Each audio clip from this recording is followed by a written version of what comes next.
So let's start with the second question: how to pass data from controller to views. Now till now what we have done is basically in the first example, right, we created a simple controller class, right?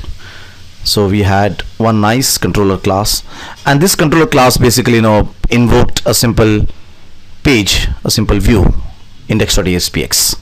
All right, now let's say that in controller we set some data. For example, let's say we get the current date and time.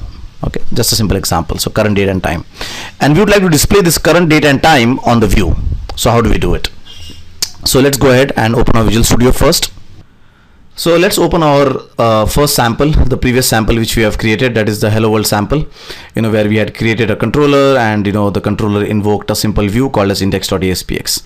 Now what we'll do is, let's go to the hello world controller class, and in this hello world controller we'll pick up the current date and time, and this date and time we would like to display on the index.aspx page. Okay, so now in order to pass data from controller to the view, or possibly from the view to the model, there is something called as view data, which is there in the MVC framework, okay, of ASP.NET.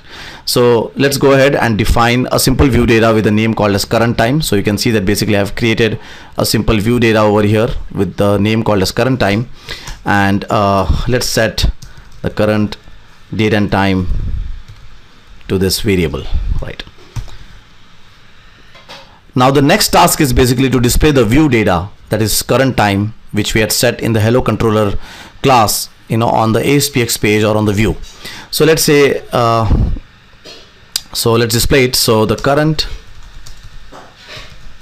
date and time is, now whatever we want to display, right, means whatever variables like view data or any other variable which we want to display on the view, we have to use a percentage equal to tag.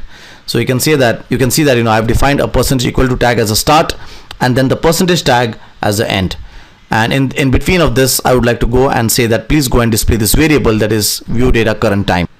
So let's put a debug point here in the controller, and let's hit F5, and yes, I want to debug. Yes.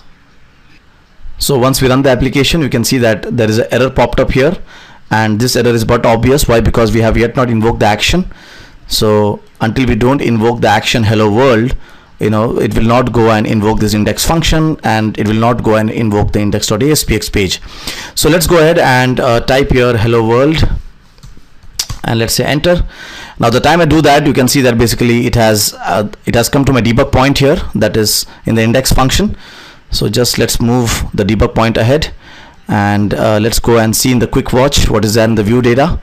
So we can see that in the view data we have our current time. Let's do a F11. Now the time we do a F11, it comes to the view. So our debug point has now come on the view.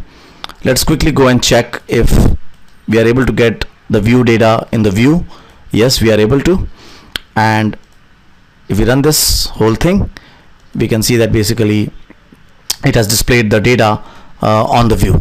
So in other words, we set the data, the current time, inside the controller, and now it is displayed on the index.aspx page. So I hope that you have enjoyed this video. So in this video we saw that how we can use the view data object to pass the data from controller to the view. Now when we talk about MVC, right, there is one more thing called as model. So till now we have not yet talked about the model. We talked about the controller, we talked about the view, we talked about that how we can pass the data from the controller to the view, but yet we have not talked about the model.